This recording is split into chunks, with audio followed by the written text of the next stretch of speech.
Okay, so let's enter point number 2. Application of statistics, point number 2. Point number 2 है calculation of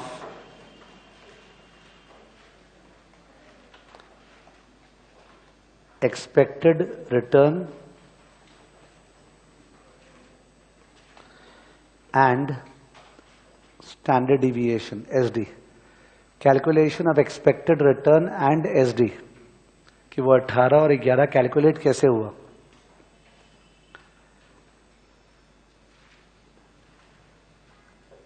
तो discuss कर रहे हैं. इसके लिए रॉ डेटा चाहिए. रॉ डेटा दो तरह का होगा, या तो पास्ट डेटा या फिर फ्यूचर डेटा. पास्ट डेटा मतलब इस शेयर का रिटर्न लास्ट 4-5 ईयर्स में क्या था, तो उसका एवरेज और फ्लक्चुएशन निकाल लेंगे. और या फिर फ्यूचर डेटा कि शेयर का रिटर्न नेक्स्ट ईयर क्या क्या हो सकता है विद अ प्रोबेबिलिटी. तो past data, future data. Past को बोलते हैं एक्सपोस्ट, EXPOST. वर्ड इसलिए इंपॉर्टेंट है बिकॉज कई कई सम्स में दिया रहता है ये वर्ड एक्सपोस्ट, POST. और फ्यूचर डेटा को बोलते हैं एक्स एंटी, EXANTE. ठीक है. तो the word are hardly any relevance but just because word दिया रहते हैं. तो पास्ट में और फ्यूचर डेटा में कैसे अपने मीन SD निकालेंगे, ठीक है, वो डिस्कस कर रहे हैं. Let's write down. Case 1, ex post, EXPOST, ex post data. Okay, ex post data. So example, return on a stock for the last 5 years. Return on a stock for the last 5 years.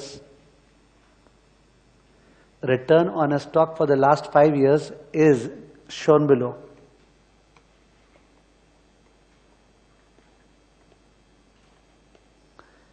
तो ये years दिया हुआ है 1 2 3 4 5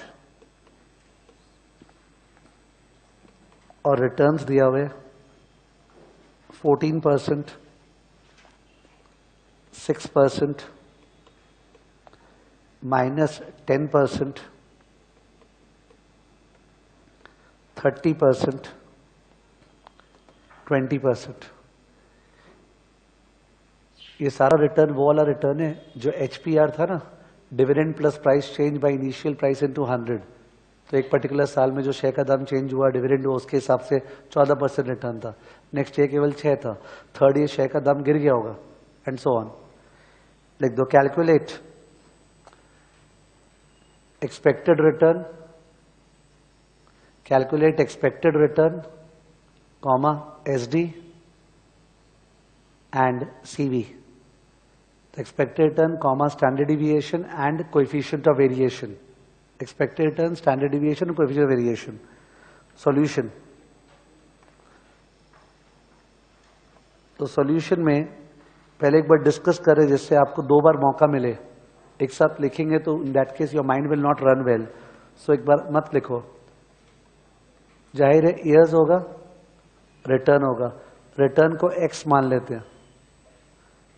तो जब अपने रिटर्न्स का total करके उसको डिवाइड बाय 5 करेंगे तो एवरेज आएगा, जिसपे कुछ सिखाने का बात ही नहीं है. 5 आइटम दिया हुआ, एवरेज निकालना है, ऐड करके डिवाइड बाय 5. वो जो आएगा वो हो गया expected return ER, that is X बार. क्या हो गया? X बार. फालतू का उसका फॉर्मूला लिखेंगे तो फॉर्मूला हो गया समेशन X/N. ठीक है. तो ऐड करके डिवाइड बाय N. सिंस ये इतना सिंपल फॉर्मूला है कि एग्जाम में ये लिखे या नहीं लिखे कोई फर्क नहीं पड़ता है, आप डायरेक्टली आंसर लिख सकते हो. ठीक है ना. ये आने के बाद जैसे अपना एवरेज यहाँ पे क्या आएगा, 20 और -10, 10 और 30, 40 और 20, 60. 60/5, 12% एवरेज आ रहे. तो एवरेज में रिटर्न 12% लास्ट 5 ईयर्स में था. किसी भी साल 12% नहीं था. So it is obvious that 12% is certain or uncertain? Uncertain. अब रिस्क मतलब 12 से डिविएशन. तो तो पहले साल डिविएशन 2 का है, दूसरे साल डिविएशन -6 का है, तीसरे साल डिविएशन -22 का है, चौथे साल डिविएशन 18 का है, पांचवें साल डिविएशन 8 का है। आई होप ये पकड़ में आ रहा था, ठीक है ना। डिविएशन मतलब 14 - 12 2, 6 - 12 -6, -10 -12 -22 and so on. Of course लिख के करेंगे। तो डिविएशंस ये सब आया, कभी प्लस आया कभी माइनस आया, वो तो ऑब्वियस है। एवरेज निकाले तो जो नीचे वाला फिगर था उसका डिविएशन नेगेटिव आएगा, ऊपर वाले का क्या आएगा, पॉजिटिव। अगर डिविएशंस जो आया उसका एवरेज निकालें, बिकॉज वही तो निकालना था एसडी में, याद है, एवरेज डिविएशन, तो आंसर हमेशा 0 आएगा। क्योंकि थिंक अबाउट इट, कुछ नंबर्स है, तुमने उनका सेंटर निकाला और सेंटर निकाल के सबका अगर डिविएशन निकालोगे तो कुछ कुछ ऊपर था कुछ नीचे था, प्लस माइनस कट के 0 आना ही है, ठीक है। तो तब तो अपना पर्पस डिफीट हो गया। हम लोग तो यहां बैठे थे एवरेज में डिविएशन निकालने के लिए, we are not able to, ठीक है।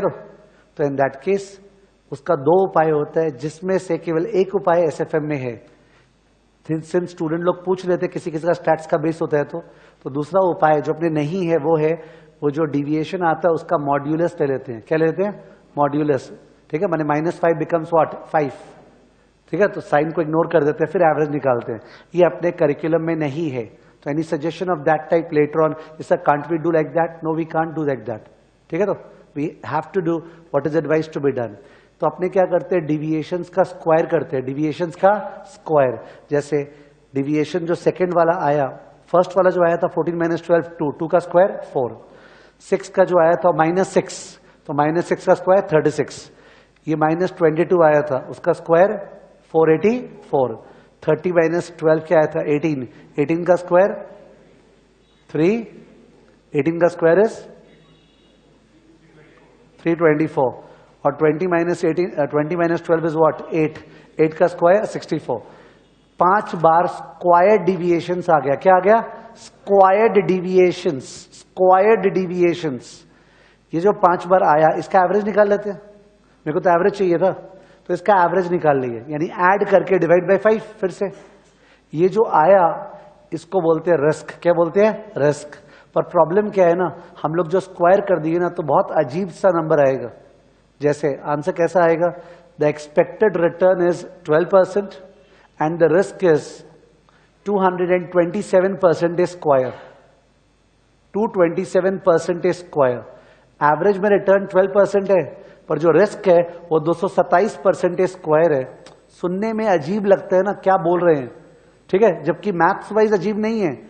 सिंस हमने डिविएशन का स्क्वायर किया था ना, स्क्वायर, तो वो स्क्वायर का एवरेज आया है। It is an average of the square deviation, but to a normal person that is less intuitive. तो अपने रिवर्स करते हैं, we take a square root, we take a square root, ठीक है। तो सिंस स्क्वायर किए तो लास्ट पे स्क्वायर रूट ले लिए, तो स्क्वायर रूट लेने से जो परसेंटेज स्क्वायर हो गया था वापस से क्या हो जाएगा, परसेंटेज।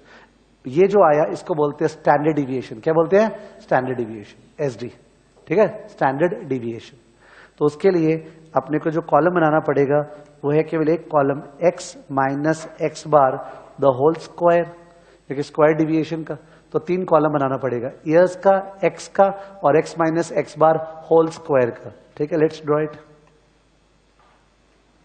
सॉल्यूशन में 3 कॉलम बना रहे हैं, ईयर्स, उसके बाद रिटर्न, रिटर्न माने x, और उसके बाद x minus x bar whole square, मतलब स्क्वायर डिविएशंस।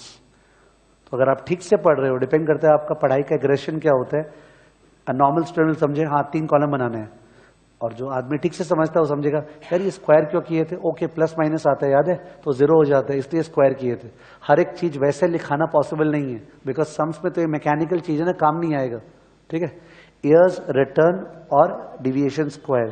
तो ईयर्स 1 2 3 4 5, रिटर्न 14 6 -10 30 एंड 20, ये रिटर्न था। इसका टोटल किए, टोटल आया 60%, टोटल आया 60%। तो इन दैट केस टेबल के बाहर ER, ER माने expected return, that is x bar equal to summation x by n, मैं फॉर्मेलिटी के लिए ये सब लिखा हूं, समेशन एक्स बाई एन। कोई भी इसके बेसिस पे बोलना चाह रहा है फॉर्मूला है तो बहुत खराब तरीका है पढ़ने का। It should be obvious that add करके डिवाइड बाय 5, ठीक है ना। तो is equal to 60/5 equal to 12%। तो 12% एवरेज आया। अब इससे डिविएशन, तो 14 minus 12 2, 6 minus 12 minus 6, minus 10 minus 12 minus 22। क्या हुआ, कहीं रॉन्ग किया क्या मैंने? कौन सा? वो स्क्वायर करना था ना, सॉरी, आपने तो कॉलम बना रखे स्क्वायर का। तो 14 माइनस 12 2 आया, 2 का स्क्वायर 4, 6 माइनस 12 माइनस 6 आया उसका स्क्वायर 36, माइनस 10 माइनस 12 माइनस 22 आया उसका स्क्वायर 484, 30 माइनस 12 18 आया उसका स्क्वायर 324, 20 माइनस 12 8 आया उसका स्क्वायर 64। इसका टोटल 912। 912 का यूनिट क्या है? परसेंटेज है कि परसेंटेज स्क्वायर है? परसेंटेज स्क्वायर है, बिकॉज हमने सब स्क्वायर कर दिया था, तभी तो ये अजीब हो गया। 912 परसेंटेज स्क्वायर। खैर मेरे को इसका एवरेज निकालना था, तो एवरेज निकालने के लिए इसको डिवाइड बाय 5 करना पड़ेगा। उसको बोलते हैं वेरिएंस। क्या बोलते हैं? वेरिएंस। लिख लेना, वेरिएंस। उसका नोटेशन है सिग्मा स्क्वायर एक्स। ये नोटेशन है, ये नोटेशन है। वेरिएंस का नोटेशन है sigma square x, sigma square x, this is the notation. और उसका फॉर्मूला बोले तो हो गया summation x minus x bar the whole square divided by what? N. Summation x minus x bar the whole square divide by n, average of the square deviations, ठीक है। तो is equal to अपना आया था 900 क्या 20, ओ sorry 912 आया था क्या?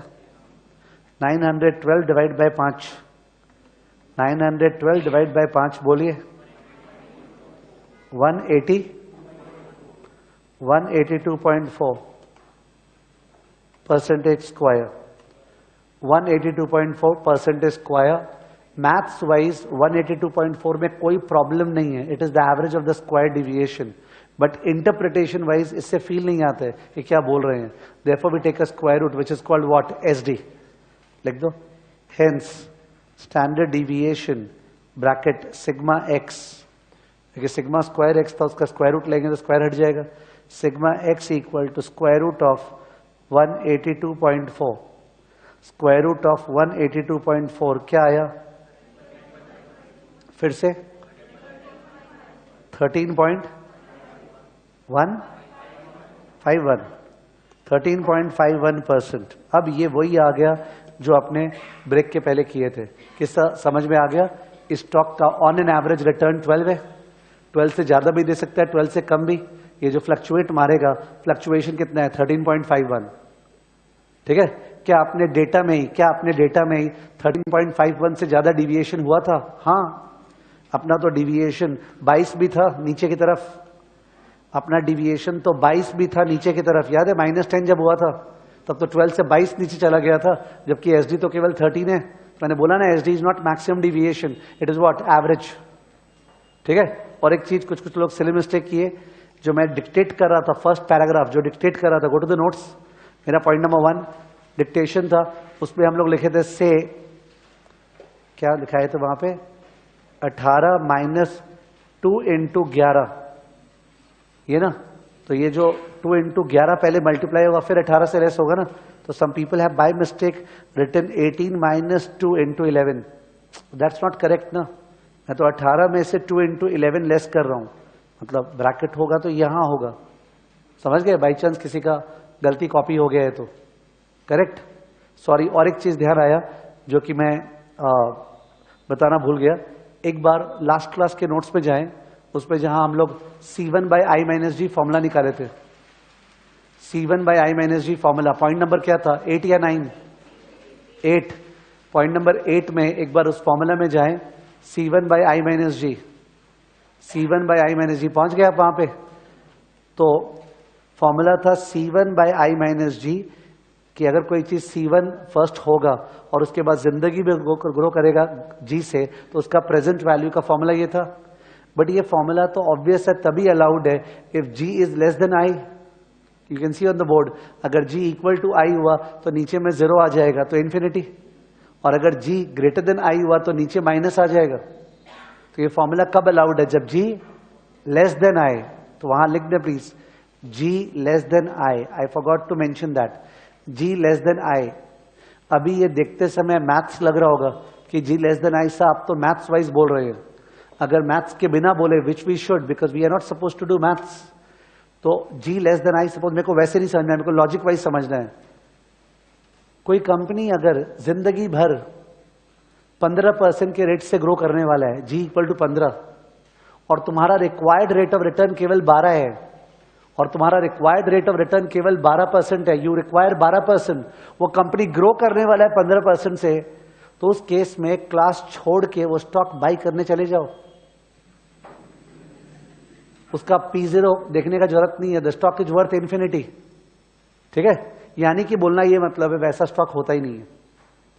ग्रोथ कैन बी 250%, 250%, 1000% ग्रोथ हो सकता है, but that's only for a few years, 2-3 years. When you talk about growth rate forever, it has to be a very low number. If I talk very professionally, less than the average GDP growth rate of the economy. Economy जिस rate से grow करेगा उस rate से ज्यादा growth sustainably किसी company का नहीं हो सकता है, because otherwise maths wise the company will cross the economy. ठीक है, तो इसलिए ये जो जी होता है ये छोटा ही होता है, 4%, 3%, 5%।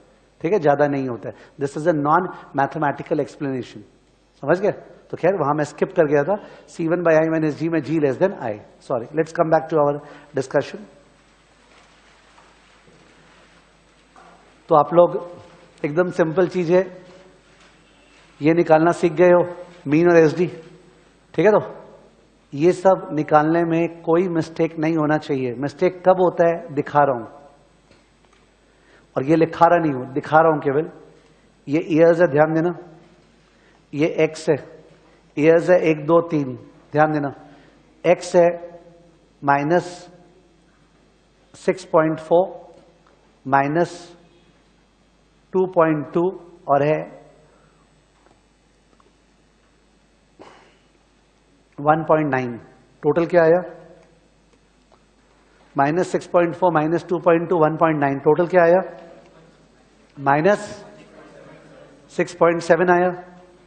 उसका एवरेज निकाले एक्स बार, तो आया -6.7 डिवाइड बाय 3, क्या? -2.23 अप्रॉक्स, -2.23 आया। तो x bar is -2.23, x bar is -2.23। अब -6.4 था, अपने को करना है x माइनस एक्स बार का होल स्क्वायर। तो -6.4 का -2.23 से डिविएशन का स्क्वायर बताना।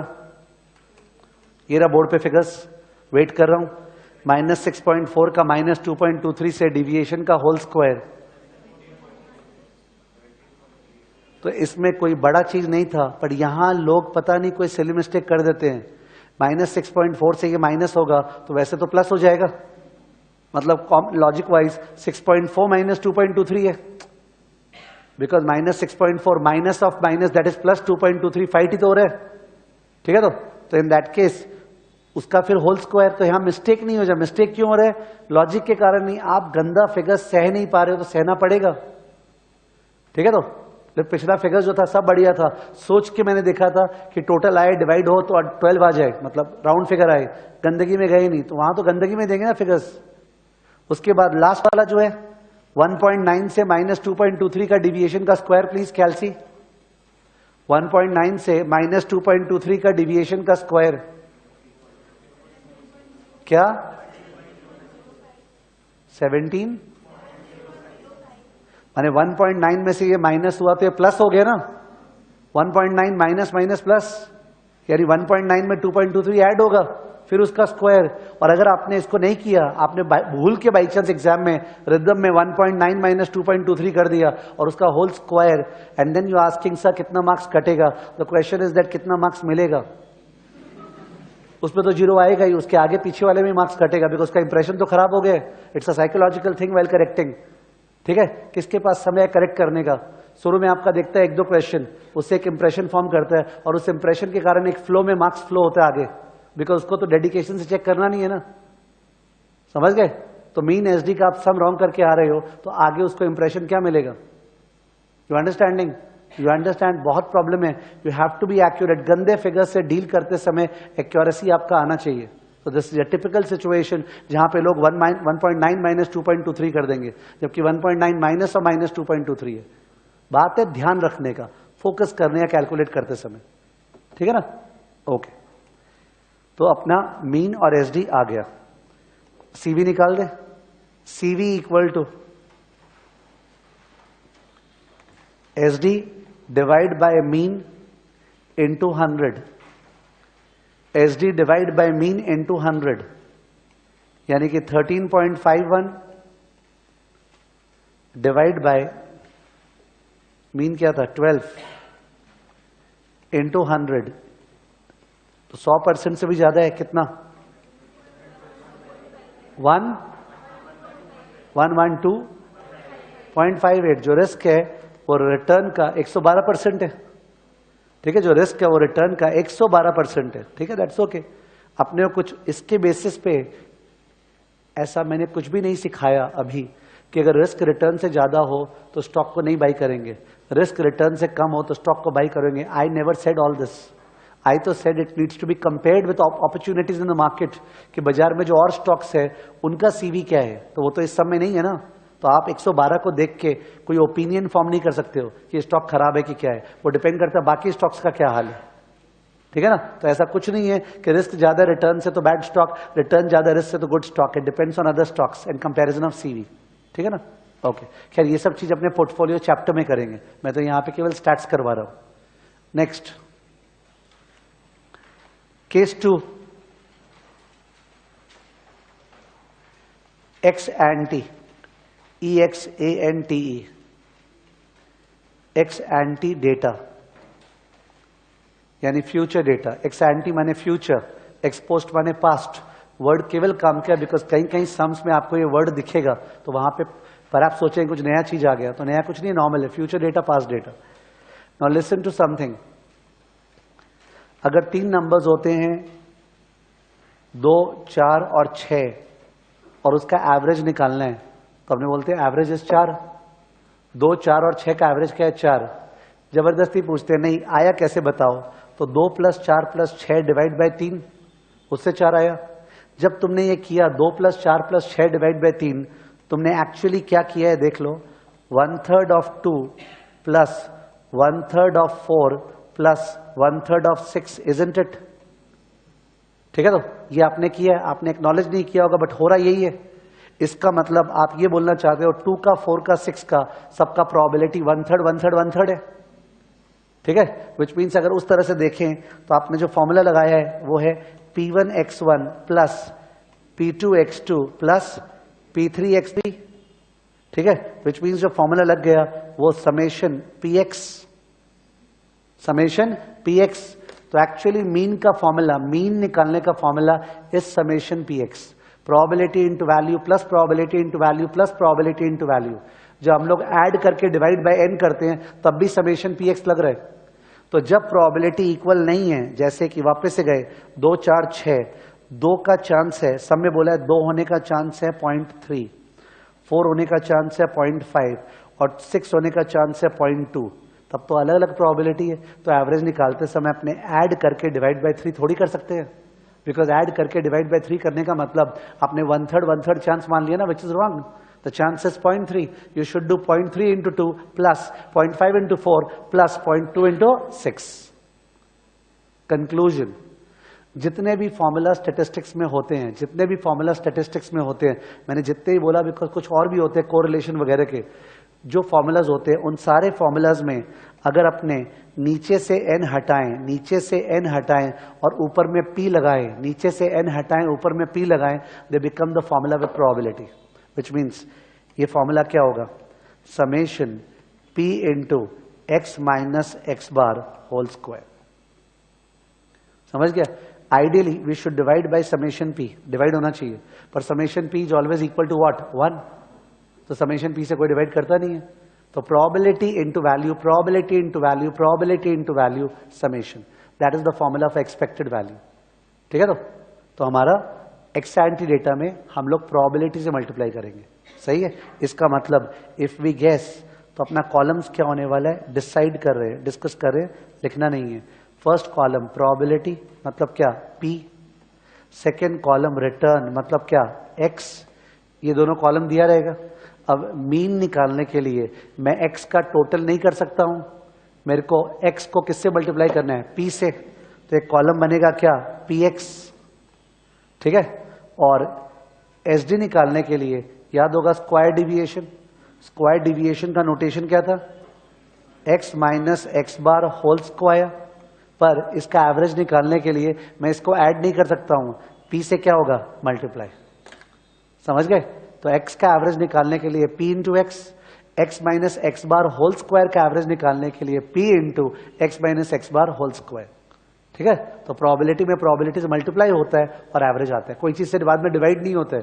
तुम भूल के भी सम करते समय ये ऐड करके अब डिवाइड बाय 5 कर दिया, सम गया, ये ऑलरेडी मल्टीप्लाइड बाय प्रोबेबिलिटी ना। या तुमने इसको ऐड करके डिवाइड बाय 5 या 3 कर दिया तो गया सम ना, यहाँ कोई डिवाइड नहीं है, प्रोबेबिलिटी से मल्टीप्लाइड है।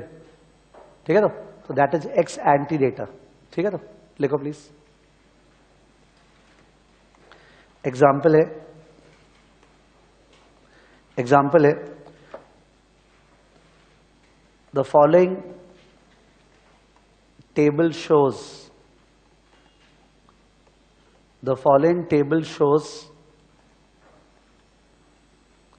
forecast of return on stock A for the next year, for the next year, return on stock A for the next year। तो अब यहां दिया हुआ है अपने को GDP growth, first column. Second column दिया हुआ है प्रोबेबिलिटी, पी। नेक्स्ट कॉलम दिया हुआ है रिटर्न, एक्स। यानी कि जिसने भी फोरकास्ट निकाला वो ये बोलना चाह रहे हैं कि स्टॉक ए का परफॉर्मेंस जीडीपी के ग्रोथ पे डिपेंडेंट है, और होता भी है। All companies are operating in the economy. If the economy does not perform well, companies will not perform well. तो we are able to digest it कि हाँ लॉजिक तो है। जीडीपी ग्रोथ दिया हुआ है, पहला लेस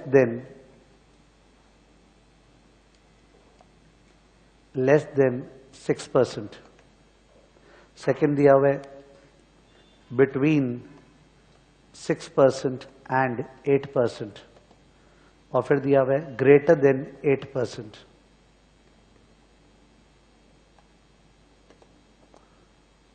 ठीक है, या तो इंडियन इकोनॉमी का growth for the next year less than 6 होगा, या 6 to 8 होगा, या 8 से ऊपर होगा। लेस देन 6 का suppose probability is 0.15, between 6 to 8 का प्रोबेबिलिटी इज सपोज 0.6, और ग्रेटर देन 8 का प्रोबेबिलिटी इज सपोज 0.25। ठीक है, तो ये सब प्रोबेबिलिटीज कंप्यूट करना is a part of okay the strategist who is forecasting, who studies economic data. अपने को तो सीधा आउटपुट दिया हुआ है। अब रिटर्न जो दिया हुआ है लेस देन 6 में the return would be -20%, 6 to 8 में द रिटर्न वुड बी 15%, और ग्रेटर देन 8 में रिटर्न वुड बी सपोज 40%। ठीक है, तो एसएफएम में प्रैक्टिकल पॉइंट ऑफ व्यू से प्रॉब्लम क्या है, माने if anybody thinks about the subject in a non examination manner, ठीक है, तो इन दैट केस प्रॉब्लम क्या है, इस डेटा, इस सब्जेक्ट में कहीं पे भी फोरकास्टिंग स्किल्स नहीं है। Everything is given to you, you are just doing calculation. ठीक है, तो रियल लाइफ में डिफरेंस क्या है, you have to forecast all this ना। और सबसे मेन तो वही है ना, because we know the word GIGO, garbage in garbage out. अगर ये गार्बेज है तो जो निकाल रहे हो तो काम का ही नहीं है। समझ गया? तो that is the problem in SFM from a knowledge point of view, कि उसमें कहीं पे भी फोरकास्ट करवाना नहीं है, सब फोरकास्ट दिया हुआ रहेगा, आपको केवल प्रोसेस सिखा रहा है उसको कर देगा, ठीक है? और जो अपने बड़े बड़े सम्स थोड़े से किए, से स्टेज 1 स्टेज 2 वाले जो कल किए ना, उससे भी और बड़े बड़े सम्स होते 10 साल का फोरकास्ट वगैरह, पर वो सब के सब पेन पेपर पे थोड़ी होते हैं, एक्सेल पे, ठीक है? तो फाइनेंस पॉइंट ऑफ व्यू से the two things lacking in class discussion is number 1 Excel, okay, और number 2 what, how to forecast, how to form a view, ठीक है? तो this was just a side discussion I refer to because of some people feeling that यार यहाँ पे क्या हो रहा है, केवल कैलकुलेशन करते जाते हैं, ठीक है? तो ये एक लिमिटेशन है, ठीक है? सो व्हाटएवर, ये जो डेटा हुआ दिया हुआ है, इसमें आपको समझ में आ रहा होगा फर्स्ट कॉलम कोई काम का नहीं है, फर्स्ट कॉलम केवल एक फील्ड जनरेट कर रहा है कि जिसने फोरकास्ट किया किसके बेसिस पे किया, काम तो केवल ये और ये आएगा, लिख दो, calculate expected return, calculate expected return, comma SD and CV, calculate expected return, comma SD and CV, expected return, comma SD and CV, ठीक? सॉल्यूशन, तो सॉल्यूशन में 4 column, first column P,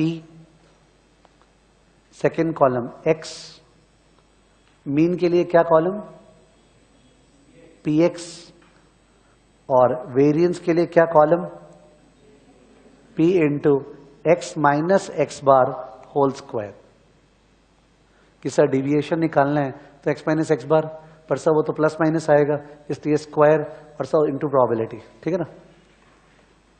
probability copy कर रहे हैं अब तो 0.15, 0.6 and 0.25, ये probability था। एक्स का फिगर्स था -20%, इकोनॉमी खराब किया तो स्टॉक बुरी तरह से गिरेगा, ये था, क्या था नेक्स्ट, क्या था 15%, और नेक्स्ट क्या था 40%। इस तरह के स्टॉक को जो इकोनॉमी से बहुत ज्यादा अफेक्टेड होता है उसको अपने बोलते हैं cyclical stock, because it depends too much on the economy. It is like automobile, okay, automobile, real estate, ठीक है, ये सब कंपनीज जो है इकोनॉमी पे बहुत ज्यादा डिपेंडेंट है, जबकि उल्टा स्टॉक होता फार्मास्यूटिकल, मेडिसिन, तो डजंट मैटर इकोनॉमी का ग्रोथ रेट क्या है, लोग तो नॉर्मल बीमार होना और मेडिसिन कंज्यूम करना is not dependent upon the economy ना, तो उसमें इतना फ्लक्चुएशन नहीं होता। ये सारा अपने डिस्कस करते हैं when we do equity valuation and portfolio management, ठीक है ना। चलो कैलकुलेशन करें, 0.15 इंटू -20 क्या -3, 0.6 इंटू 15 9, 0.25 इंटू 40 10, 10 प्लस 9 19, 19 माइनस 3 16, 16%। भूल के भी ये 16 को 3 से डिवाइड नहीं कर दें, बिकॉज एवरेज हो चुका है, प्रोबेबिलिटी से मल्टीप्लाई हो चुका, ठीक है ना। तो इन दैट केस नीचे में expected return that is x bar equal to summation p x equal to 16%, equal to 16%। उसके बाद अब ये 16 अनसर्टेन है, इससे डिविएशन का स्क्वायर करके इनटू प्रोबेबिलिटी करना है। हेडिंग देख लें, डिविएशन निकालना है, उसका स्क्वायर करना है इनटू प्रोबेबिलिटी। चलो स्टार्ट करते हैं। -20 -16 क्या हुआ -36। होप आप कैलसी में कर रहे हो तो बेटर रहेगा। -20 -16 इज -36, -36 का होल स्क्वायर इंटू 0.15। आपको -36 का होल स्क्वायर, वैसे 36 का होल स्क्वायर और -36 का होल स्क्वायर इज सेम, तो 36 का होल स्क्वायर इंटू 0.15, बोलो 36 का whole square into 0.15 194.4, 194.4। Next 15 -16 is -1, तो -1 का whole square is 1 and 1 into 0.6 is what 0.6। Next 40 -16 is what 24, 24 का होल स्क्वायर इंटू 0.25, 24 का होल स्क्वायर इंटू 0.25 क्या बोले 144, 144। टोटल क्या आया 194.4 प्लस 0.6 प्लस 144 कितना? 339 का यूनिट्स क्या है? परसेंटेज स्क्वायर, बिकॉज स्क्वायर कर दिए थे, ठीक है, तो डिफिकल्ट टू इंटरप्रेट। तो नीचे variance that is sigma square x equal to summation p into x minus x bar whole square equal to जो लास्ट कॉलम का टोटल आया 339, ठीक है। बट किसी भी नॉर्मल इंसान को बोलेंगे स्टॉक का एक्सपेक्टेड रिटर्न 16% है और रिस्क 339% स्क्वायर है, he will not understand because of this percentage square. Therefore last step SD that is sigma x equal to square root of 339 क्या? 18.41%। हाँ, अब समझ में आ रहा है? ओके, जो एवरेज रिटर्न है वो 16 है और उससे ऊपर नीचे फ्लक्चुएशन होगा कितने का? 18.41% का। Therefore, CV, coefficient of variation, equal to SD by mean into 100. So 18.41 divide by क्या था? 16 into 100 क्या? 115.06%। 115.06%। तो इस स्टॉक का भी CV 100 से ऊपर है। ये दोनों स्टॉक अगर म्यूचुअली एक्सक्लूसिव होते, यानी दोनों में से किसी एक में पैसा लगाना है, तो अपने किसको चुनते? फर्स्ट वाले को ना। वहां क्या आया था? 112 पॉइंट, तो थोड़ा तो कम था। और आप इसमें मेरे बोलने पे ये नहीं बोल सकते हो कि sir they are not comparable because एक में पास्ट डेटा एक में future data. Doesn't matter, I am explaining how. जो फर्स्ट वाला कंपनी है, मेरा एनालिस्ट का ये ओपिनियन है कि वो कंपनी का नेक्स्ट ईयर वैसा ही जाएगा जैसा लास्ट ईयर गया था। मेरा ऐसा ओपिनियन है। उस कंपनी के मैनेजमेंट में कोई चेंज नहीं है, उसका इंडस्ट्री मोटा मोटी वैसा ही है, तो मेरा ओपिनियन है कि उसका वैसा ही परफॉर्मेंस जाएगा जैसा लास्ट ईयर में था, इसलिए मैंने पास्ट डेटा यूज किया। जबकि ये जो कंपनी है इसका मेरे को लगता है मैनेजमेंट चेंज हुआ है, ये हुआ है, वो हुआ है, तो इसमें मेरे को लगता है पास्ट रिलायबल नहीं है, मेरे को फ्यूचर का फोरकास्ट करना पड़ा। तो understand, that depends on the person, ठीक है। तो मतलब ऐसा मन में धारणा नहीं है कि एक पास्ट डेटा का सम को फ्यूचर डेटा से कंपेयर नहीं कर सकते। वी कैन, वो तो डिपेंड करता है एनालिस्ट ने कौन सा डेटा दिया है अपने को, ठीक है ना। तो अंडरस्टैंड समथिंग, कुछ कुछ जो थियरी बोल रहा हूँ, लॉजिक बोल रहा हूँ, वो लॉजिक सब उभरेंगे in the portfolio and equity chapter, ठीक है। वो तो बोलने से रुकता नहीं है, बिकॉज अपने कहीं मैथ्स थोड़ी करें, अपने थोड़ा सा अप्लाई करें ना, ठीक है। तो आपको मीन एसडी निकालना आ गया, पास्ट डेटा और फ्यूचर डेटा। पास्ट डेटा में कितना कॉलम? 3 ईयर्स एक्स और X minus x bar whole square. Future data में कितना column? 4 P X, P X और P into x minus x bar whole square, ठीक है। Mechanically you take that output. और जो सोचने का बोल रहा हूं, सिक्लिकल स्टॉक बीच में, ये सब उसका आपको टेंशन नहीं लेना है। That is something that is done very slowly in the chapters to come, ठीक है। Next point, point number 3।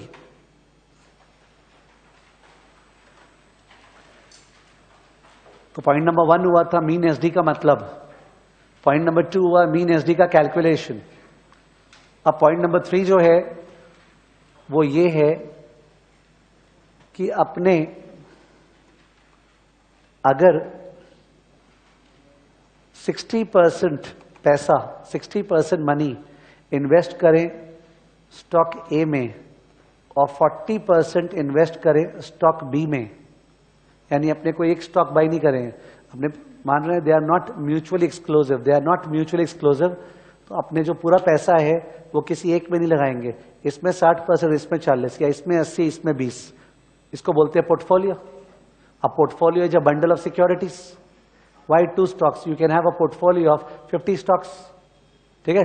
A portfolio of 50 stocks, for your knowledge, is for example the Nifty. जो निफ्टी है, ठीक है, the Nifty index 10,720, that is a portfolio of 50 stocks, Those 50 stocks which are large cap, बड़े बड़े companies, which are representative of many industries and which are liquid, traded every moment, उनका एक portfolio बना दिया, नाम है उसका Nifty. A portfolio of 30 stocks in India is the Sensex.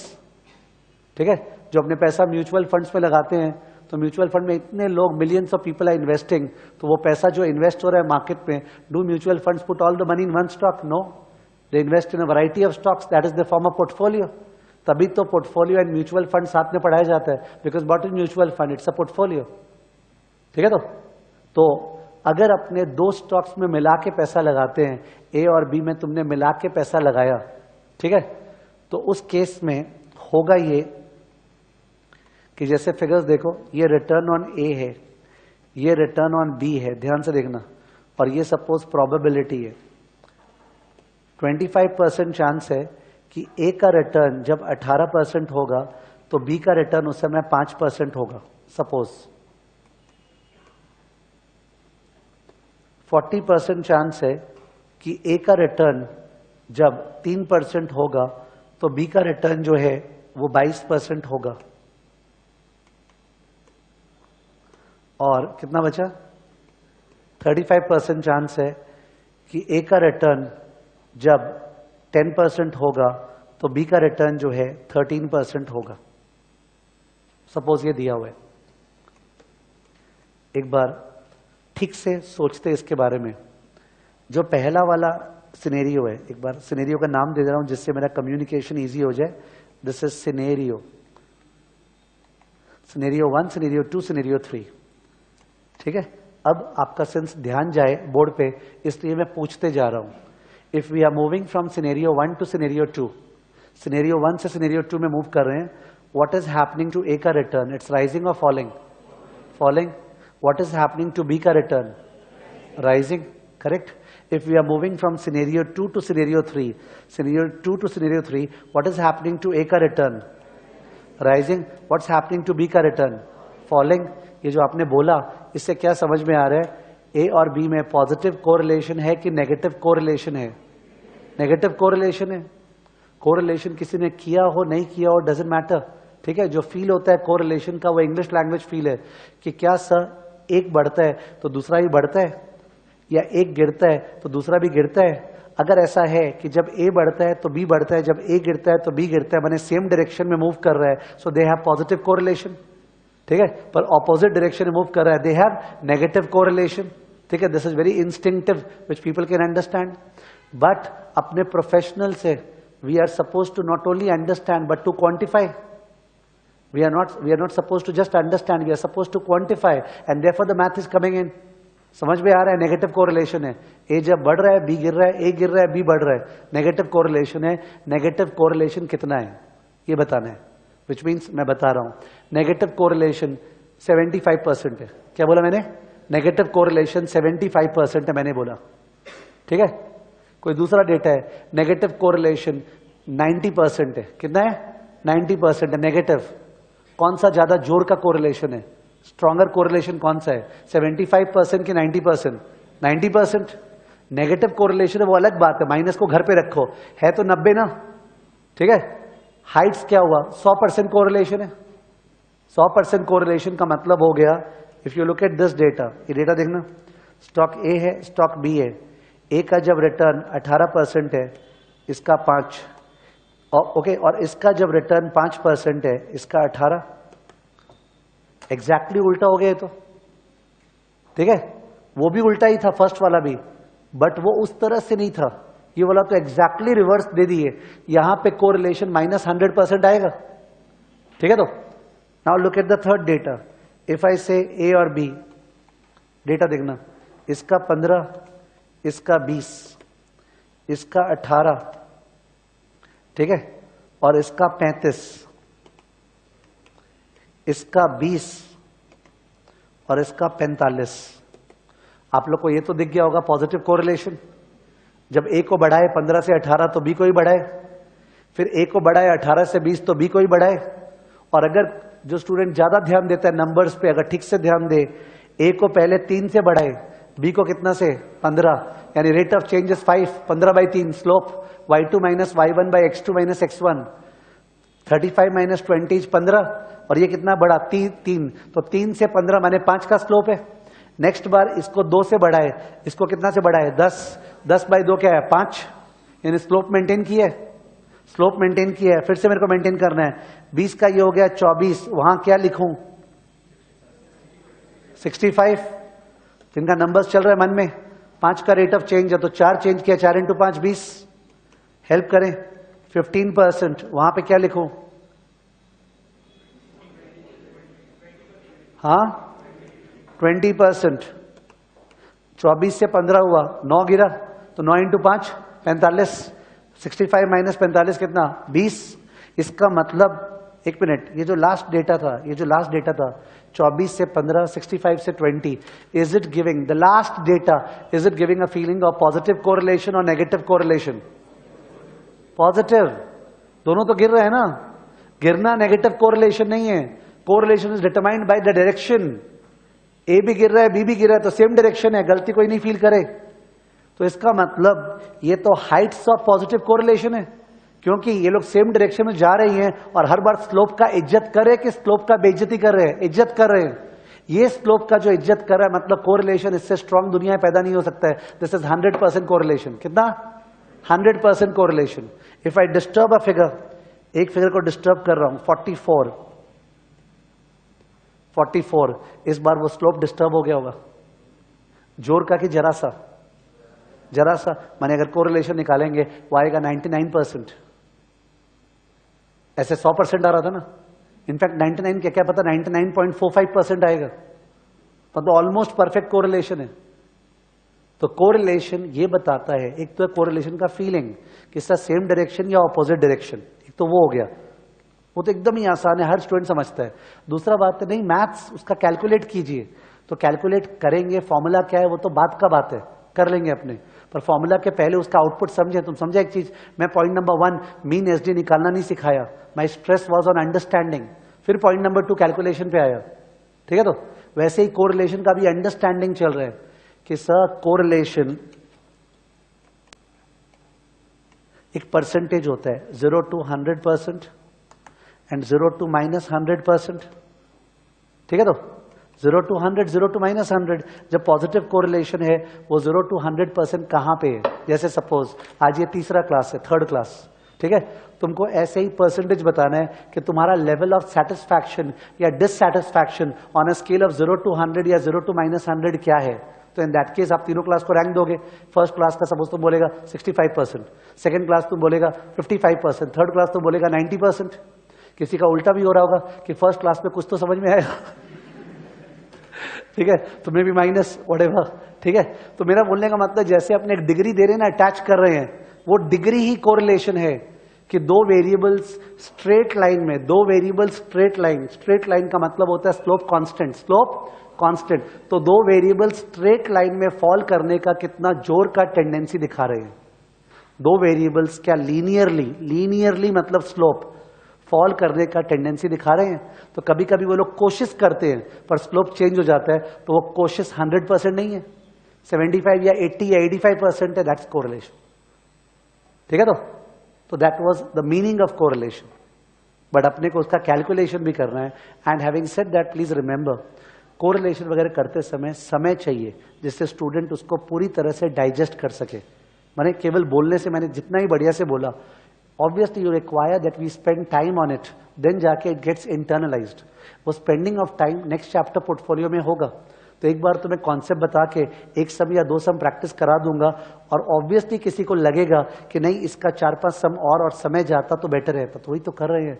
अपने अभी से बता दिए तो पोर्टफोलियो चैप्टर हल्का हो गया ना, वहां पे तो और रुक रुक के इंस्टीट्यूट का 4 सम्स आया हुआ है, चारों सम लिख के करेंगे, तो you will have so many practice का स्कोप ऑफ देयर। बट ये जो शुरू में चल रहा है ये बेसिक कॉन्सेप्ट, इसमें कोई चीज का ठीक से प्रैक्टिस नहीं हो रहा है, प्लीज अंडरस्टैंड। तो आपको समझना पड़ेगा, वो जो इंटर का हालत होता है ना कि सम्स पे सम्स करते जाए करते जाए करते जाए, रटा जाए, माथे पे चढ़ जाए, वो नहीं हो रहा है यहाँ पे, ठीक है। तो I am giving the concept, I am giving 1 or 2 sums and then we are waiting for chapters to come, ठीक है।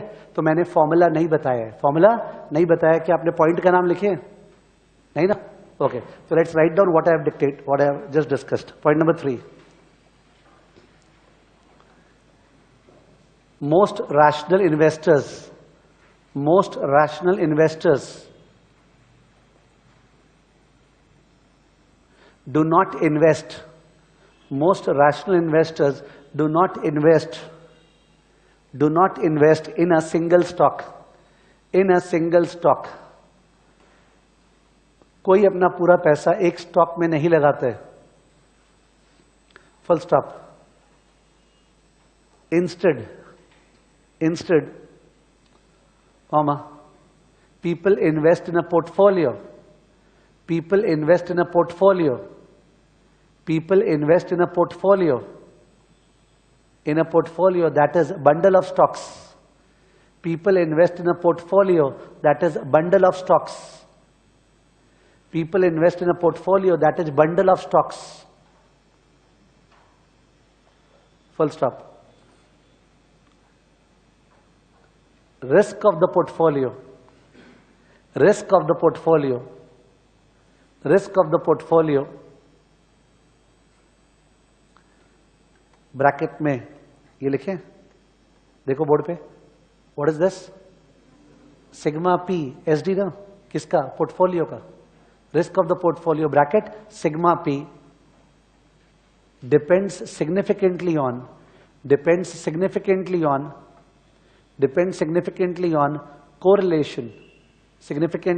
Correlation between the stocks.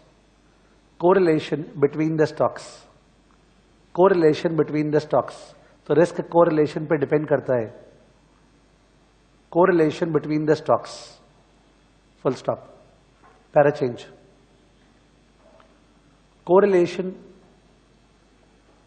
may be defined as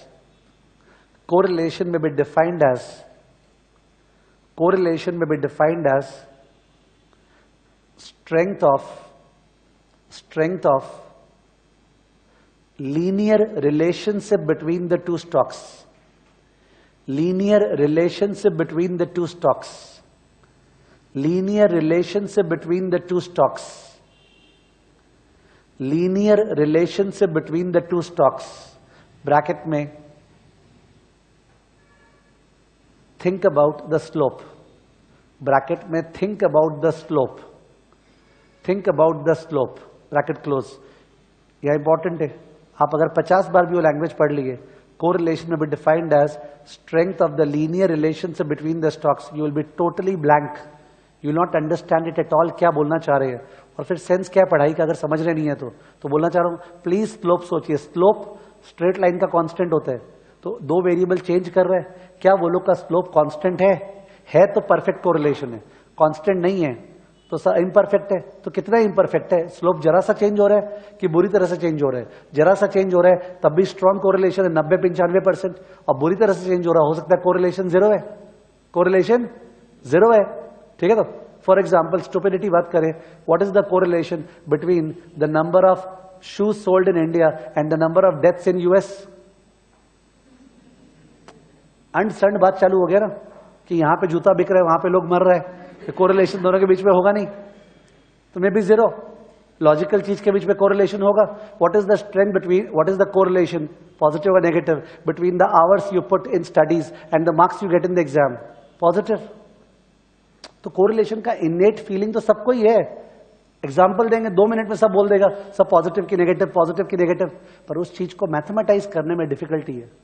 तब नंबर्स आ गया कि नहीं बता कितना, 72% कि 65%. तो अपना टेंशन तो वो है ना कि अपने को केवल फील नहीं करना है, बताना है कितना परसेंट. ठीक है ना. Full stop.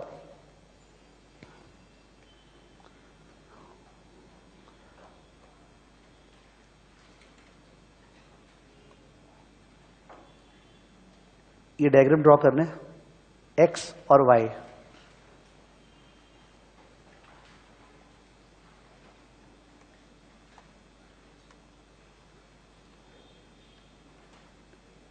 एक मैं यहां पे अपवर्ड स्लोपिंग स्ट्रेट लाइन बना रहा हूं. ये स्ट्रेट लाइन है और इसके अराउंड्स ये पहला पॉइंट था. माने समझो पॉइंट्स कैसे प्लॉट होते हैं. एक्स का एक सर्टेन वैल्यू है, वाई का एक सर्टेन वैल्यू है, तो प्लॉट हुआ ना. ये दूसरा वैल्यू था, ये तीसरा वैल्यू था, ये चौथा वैल्यू था. सपोज 4 पॉइंट्स प्लॉट किए. क्या ये चारों पॉइंट्स ऊपर की तरफ जा रहे हैं या नीचे की तरफ आ रहे हैं? ऊपर की तरफ x बढ़ रहा है, y बढ़ रहा है, क्या कोरिलेशन है, प्लस या माइनस? प्लस दिख रहा है आपको, ऊपर की तरफ जा रहे हैं। नीचे की तरफ किसको बोलते हैं, वो बाद में डायग्राम बनवाऊंगा मैं। नीचे की तरफ उसको बोलते हैं ना x y, और पॉइंट्स ऐसे होते, तो x बढ़ रहा है तो y गिर रहा है। समझ में आ रहा होगा जैसे डिमांड कर्व होता है, ठीक है। तो यहां पे तो पॉइंट्स ऊपर की तरफ जा रहे हैं, यानी कोरिलेशन पॉजिटिव है कि नेगेटिव है? पॉजिटिव है। पर क्या पॉइंट्स लाइन पे बैठ पा रहे हैं? क्या पॉइंट्स लाइन पे बैठ पा रहे हैं? नहीं। क्या कोशिश कर रहे हैं? हाँ, दे आर ट्राइंग, ठीक है। तो और कोशिश तुमको देख के क्या लग रहा है, बहुत ही खराब कोशिश है या गुड कोशिश है? गुड कोशिश है, मतलब कोरिलेशन करीब 80-90% है। समझ गया? कोरिलेशन का ये मतलब है कि जो पॉइंट्स है वो लाइन पे कितना बैठने का कोशिश करे, उस कोशिश को कोरिलेशन बोलते हैं, ठीक है। तो दैट्स कॉल्ड कोरिलेशन, ठीक है। तो आपको फील लेना पड़ेगा कोरिलेशन का मतलब क्या है। ड्रॉ कर लिया आपने? ड्रॉ करने के बाद ड्रॉ कर लीजिए, अपवर्ड स्लोपिंग लाइन है और पॉइंट्स वैसे ही बनाना जैसे मैंने बनाया है। तो एक जरा सा नीचे था, फिर 2 पॉइंट जरा सा ऊपर था, फिर 1 पॉइंट वापस जरा सा नीचे था, पर लाइन के सारे आसपास बनाया है, पॉइंट्स को दूर नहीं बनाया, ठीक है। उस केस में लिखें प्लीज इसके बारे में नीचे। We find that x and y are moving in the same direction. X and y are moving in the same direction. X and y are moving in the same direction. Are moving in the same direction. Dash. This means positive correlation. This means positive correlation. Positive correlation के bracket में लिखें 0 to 100%. 0 to 100%, ये positive का क्षेत्र है ना, 0 से 100%, full stop. Para change. Are they falling on a straight line? Are they falling on a straight line? Are they falling on a straight line? Question mark. Next line में उसका जवाब no. Next line में उसका जवाब no. No के बाद dash देके this means correlation is not perfect. This means correlation is not perfect. Correlation is not perfect. Bracket में लिख रहा हूं r not equal to 100%। Correlation का सिंबल है आर, छोटा r. R not equal to 100%, sir 100% तो नहीं है, full stop. Para change. Are the points trying to fall on the straight line? Are the points trying to fall on the straight line? Are the points trying to fall on the straight line? Are the points trying to fall on the straight line? Trying to fall on the straight line? Question mark.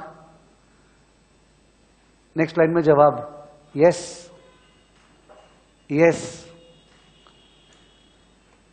yes और dash देके this means r greater than 0। अगर try भी नहीं करता ना, try भी नहीं करता तो क्या होता? 0। ट्राई नहीं करते का मतलब ये हो गया, इस तरह का पॉइंट्स बन रहा है, एकदम लाइन का फीलिंग ही नहीं आ रहा है पॉइंट्स देख के। इसका मतलब कोरिलेशन क्या है? 0, ठीक है। Para change. How strong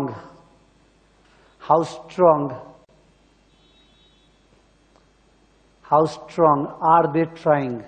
How strong are they trying to fall on straight line? How strong or how strongly are they trying to fall on straight line? How strongly are they trying to fall on straight line?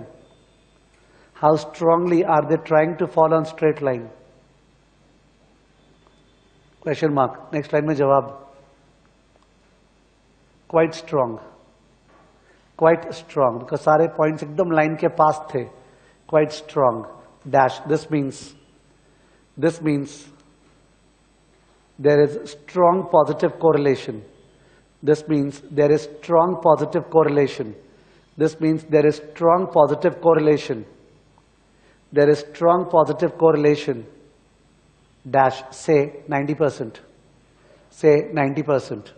अब data तो है नहीं तो मैं कैसे बता दूं exactly क्या है, ठीक है। से 90%, ओके, से 90%।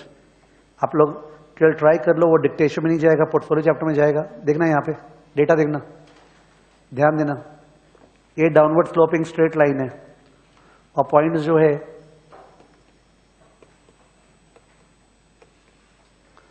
पहला क्वेश्चन मेरी तरफ से, कोरिलेशन पॉजिटिव है कि नेगेटिव है? नेगेटिव है, ठीक है, नेगेटिव कोरिलेशन है। पॉइंट्स नीचे आ रहा है, एक्स बढ़ रहा है तो वाई गिर रहा है, ठीक है। क्या ये लोग लाइन पे फॉल कर रहे हैं? नहीं, यानी सर -100% तो नहीं है, ठीक है। क्या ये लोग लाइन पे फॉल करने का कुछ कोशिश कर रहे हैं? यस, पर कोशिश बढ़िया या खराब है? बहुत खराब है। दिख रहा होगा कितना दूर दूर है, एकदम सटा के थोड़ी दी है। इसका मतलब कोरिलेशन यहाँ पे वीक नेगेटिव, क्या वीक नेगेटिव, शायद -20% या -10%, माइनस को छोड़ दो, मैंने 10% या 20% कोशिश है, समझ गए। तो कोरिलेशन का वो मतलब होता है, ठीक है। मतलब मन में जानेंगे तो कॉन्फिडेंस आता है, ऑल्दो एग्जाम में मतलब से ज्यादा कैलकुलेशन काम आते हैं, I will admit, but then आप कंफर्टेबल होते ही नहीं हो if you never know what it is. और एक चीज, मैं जानबूझ के जब से परसेंटेज में बात कर रहा था, कोरिलेशन जो ये लोग लिखते हैं आंसर, वो हमेशा पॉइंट में लिखते हैं, यानी 0.92, क्या 0.92 इज 92%, -0.1 इज -10%। बट परसेंटेज बोलने से एक फील ज्यादा आता है ना, human instincts are always strong when talks are done in what, percentage. I was talking in percentage, of course we have to give the answer in what, decimals, ठीक है ना। तो इस पॉइंट में, पॉइंट नंबर 3 में correlation का मतलब communicate हो गया। ऑफ कोर्स उसका और डाइजेशन पोर्टफोलियो चैप्टर में होगा। पॉइंट नंबर 4,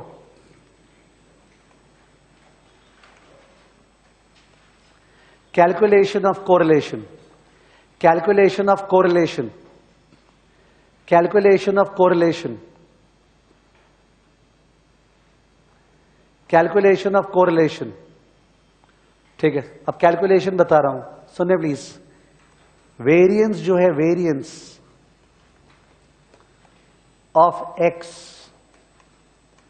का फॉर्मूला क्या था?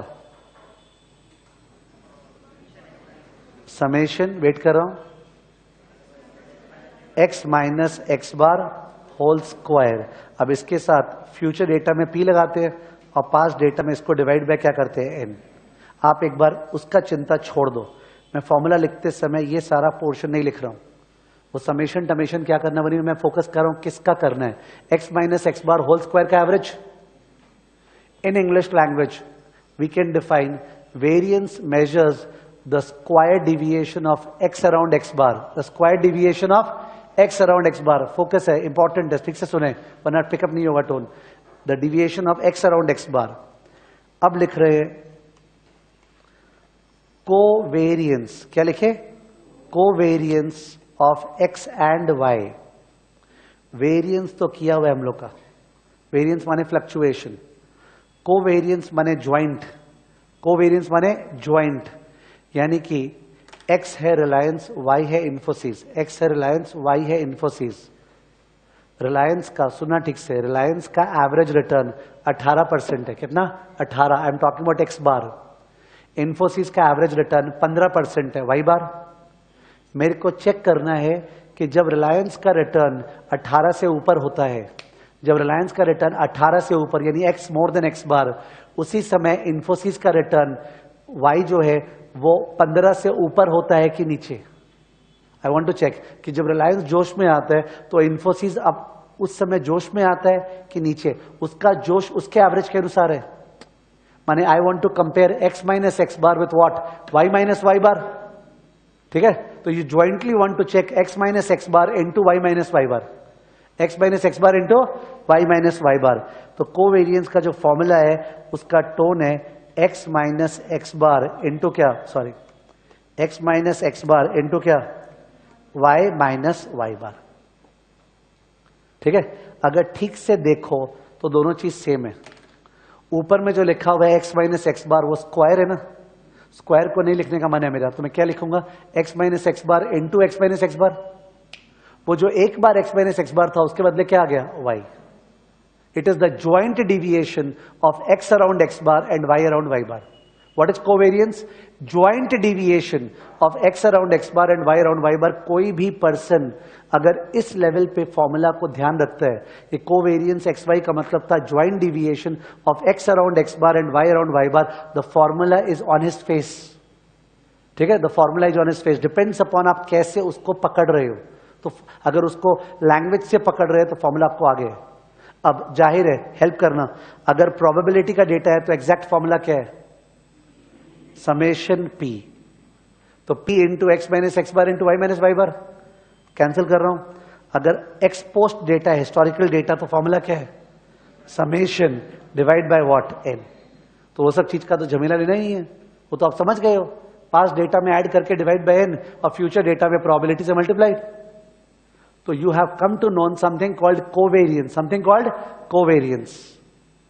But we are concern with covariance या कोरिलेशन? कोरिलेशन। ठीक है, तो कोरिलेशन। कोवेरियंस जो है ना, कोवेरियंस जो है, जैसे सपोज एक बार प्लीज इमेजिन करना, x है, y है और टोटल में 10 डेटा दिया हुआ है, 10 डेटा दिया हुआ है। तुमने इसका टोटल किया, इसका टोटल किया और टोटल करके तुम डिवाइड बाय n किया, x बार y बार आ गया। अब तुम क्या किया? x का डिविएशन निकाला, x माइनस एक्स बार, y का डिविएशन निकाला, y माइनस वाई बार। ठीक है, तुमको ध्यान आया? तुमको निकालना है x minus x bar into Y minus Y बार। क्यों? बिकॉज ध्यान देना, पहला वाला डिविएशन ये प्लस आया और ये वाला माइनस आया। हो सकता है ना, रिलायंस का रिटर्न 18 से ऊपर था फर्स्ट ईयर, इन्फोसिस का रिटर्न 15 से नीचे था, पॉसिबल है? तो इन दैट केस जब दिस इंटू दिस करेंगे, प्लस इंटू माइनस क्या होता है? माइनस। नेक्स्ट वाला जो है ये माइनस था, ये प्लस था, फिर से मल्टीप्लाई करेंगे क्या आएगा? माइनस। तीसरा वाला जो है वो ये प्लस था, ये माइनस था, क्या आएगा? माइनस। चौथा वाला ये माइनस था, ये प्लस था, क्या आएगा? माइनस। पांचवा वाला ये प्लस था, ये प्लस था, क्या आएगा? प्लस। ये माइनस था, ये प्लस था, क्या आएगा? माइनस।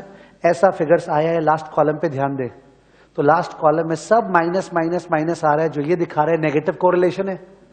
एक ठो प्लस आया है, एक ठो प्लस आया है। कॉमन सेंस के अनुसार जब टोटल करेंगे तो कौन जीतेगा? माइनस की प्लस? माइनस जीतेगा।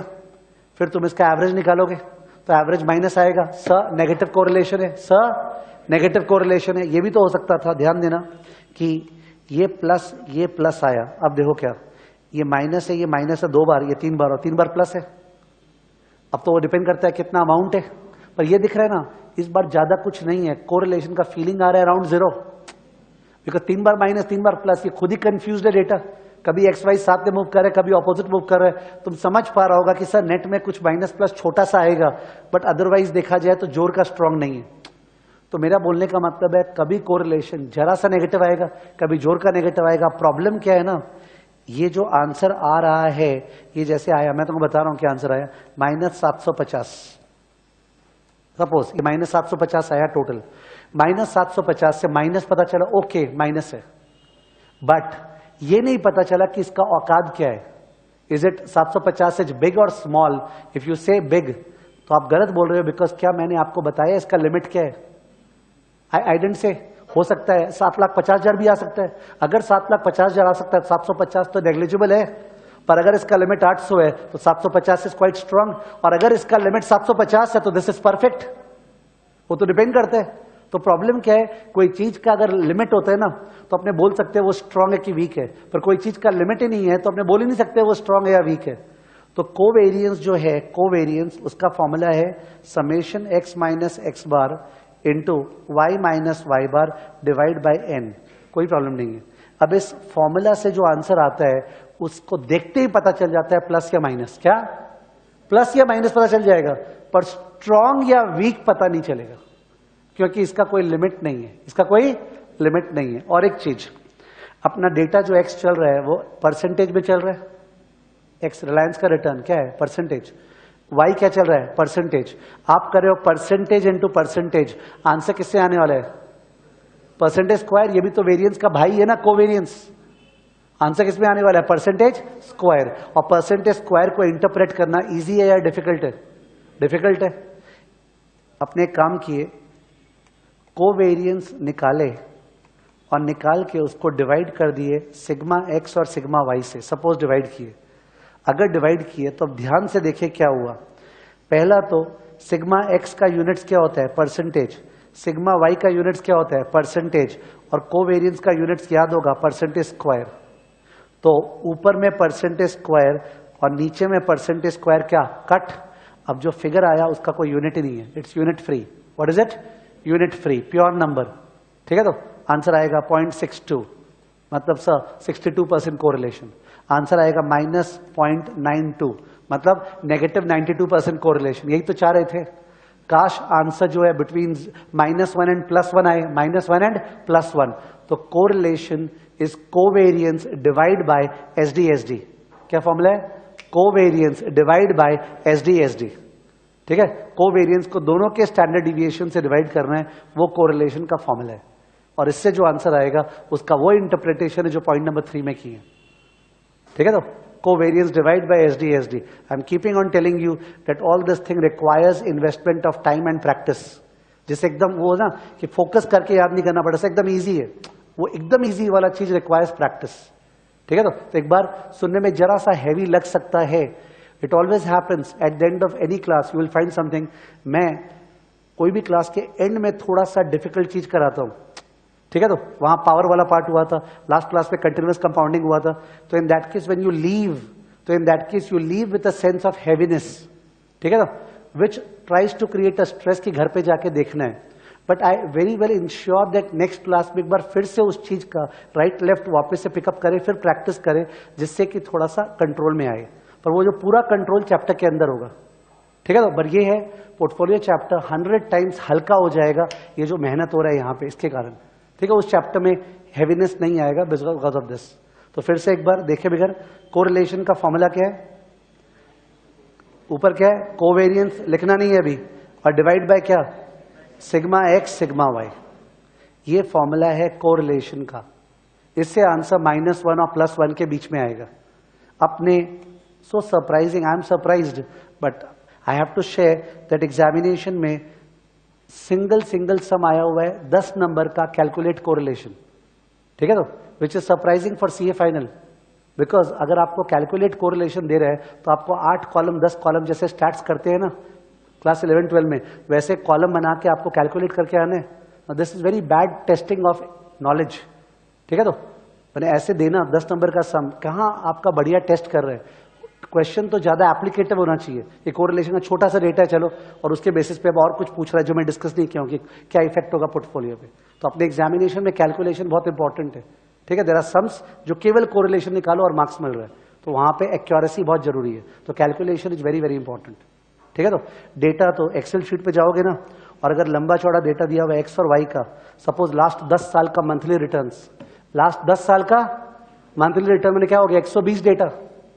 120 डेटा को जस्ट अगर पिक करेंगे एक्सेल में और वहां मारेंगे इक्वल टू कोरिलेशन और सिलेक्ट करेंगे, आंसर आ गया।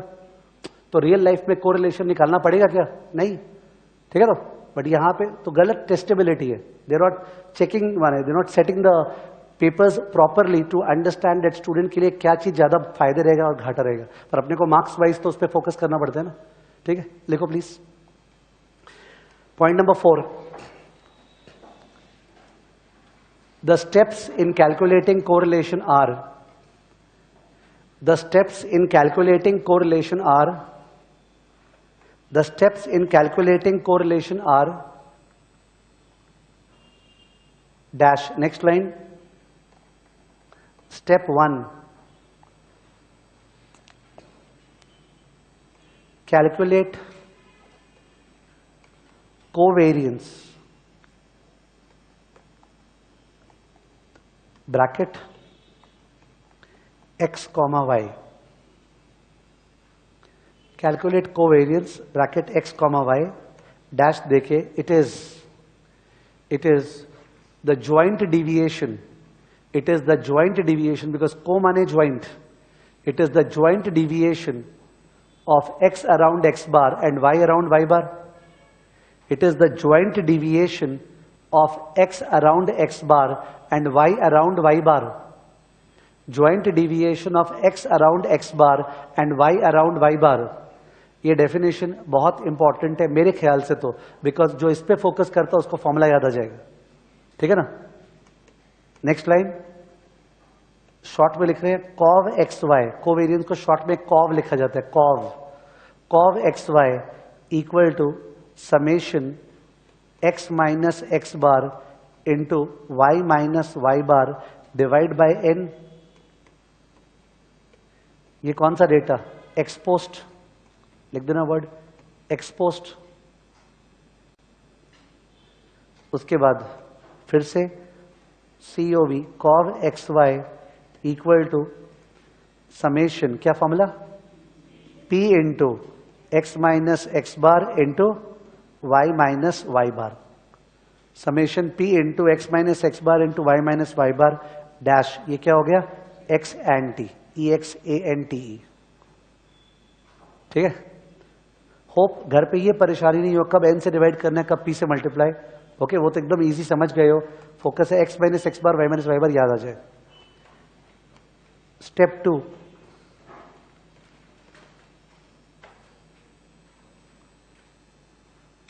स्टेप 2 एक्नॉलेज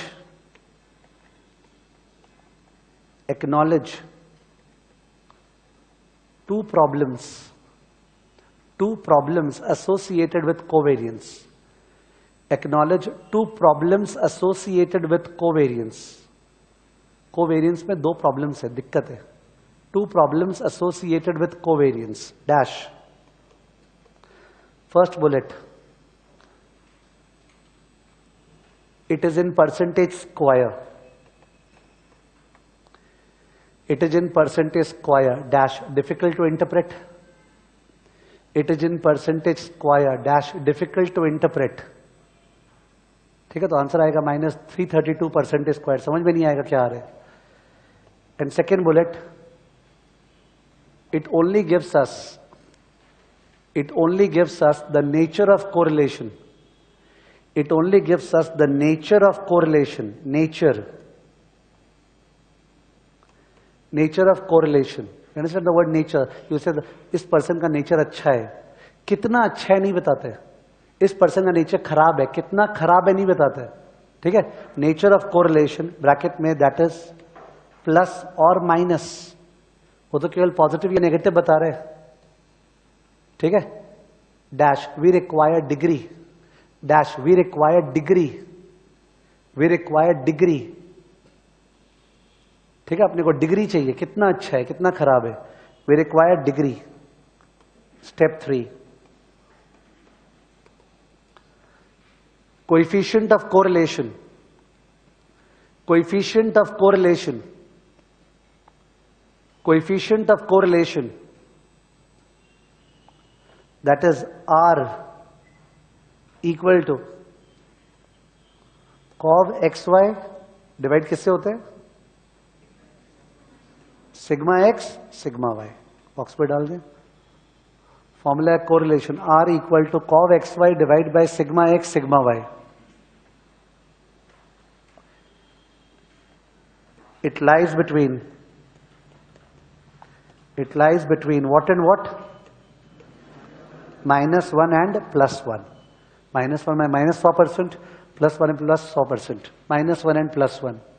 ठीक है, तो टाइम कंस्ट्रेंट से अपने आज क्वेश्चन प्रैक्टिस नहीं कर पाए हैं, तो आपका level of satisfaction in the last discussion can not be very high. You will feel that हाँ मतलब समझे थे 75 वगैरह, पर यार कैलकुलेशन याद नहीं है।